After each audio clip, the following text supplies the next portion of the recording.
za ku samu manyan rahotanni bisa jarida News TV. Barka da haka masu sauraro kuma sannan mu da ƙara saduwa a cikin wannan tasha tamu mai albarka, inda ai ma muke tafi muku tare da wannan manyan rahotanni haɗi da zayyane muku yace wannan lamari ya kasance rahoto akan ɗaurin auren Hamisu Breaker da kuma rahoton da ke ɗauke da wasu manyan jawabai kan shahararren mawaƙin nan na Hausa wanda ya shahara kan bidiyoyin da basu dace ba, wato Soja Boy. Sauran manyan rahotanni da suka danganci Kannywood ɗin. Amma kafin na mai sauraro, idan har kai bako ne a wannan tasha ta mai albarka, ka dangula mana subscribe haɗi da ƙararrawar sanarwa domin ƙara kasance tare da mu a kowace shiri da mun saki manyan rahotanninmu. Shahararren mawaƙin nan wato Hamisu Breaker ɗorayi, mawaƙin Hausa wanda ya shahara a arewacin Najeriya, wanda kuma waƙoƙinsa sun fi tasiri ne musamman a arewa maso yammacin ƙasar nan. Shahararren mawaƙin Hamisu Breaker ya shaida wakilanmu cewa a hirar da aka halatta da shi,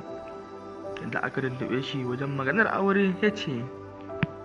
lalle akwai maganar aure a yanzu kuma akwai shirin yin auren, sai dai kuma abin da yake so ya faɗa masoyansa shine komai lokaci ne, ba gaggawa yake ba, a shi ma kansa yana sa ran wannan lamari ya kusa. Wato dai na barwa masoyan sako cewa su zauna a cikin shiri, akwai doshe za a iya cewa yau ne ɗaurin auren Hamisu Breaker ko kuma sauran 'yan kwanaki. A dangane da wannan shahararren mawaƙi Soja Boy, abin da su ƙara ta'azzara yake yi, sai dai kusan za a ce babu yacce hukuma ta iya da shi a dangane da irin waɗannan bidiyoyi da yake yi da kuma ficewa daga masana'antar ta Kannywood da ya yi, ko kuma a ce korarsa da aka yi. Tun bayan hakan ne Soja Boy ya je ware daban yake ayyuka nasa irin na asha a musulunci da kuma ayyukan da ba za su karɓo ba a cikin waɗansu al'umma, musamman ma al'ummar mu.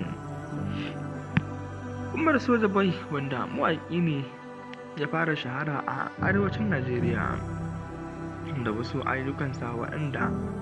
aka karɓe su a bayan can, kuma makalata suka ji daɗin shirye-shiryen nasa da dama. Amma sai daga baya ne ya samu wannan bauɗewa da kuma irin waɗannan canza salo da ya yi na waƙa, salon da ba a ko'ina zai karɓu ba in dai a ƙasar musulunci ce. Misali, ka cika da biyan mu a sannu, kuma za mu kasance masu kama manyan rahotanni ɗaya bayan ɗaya.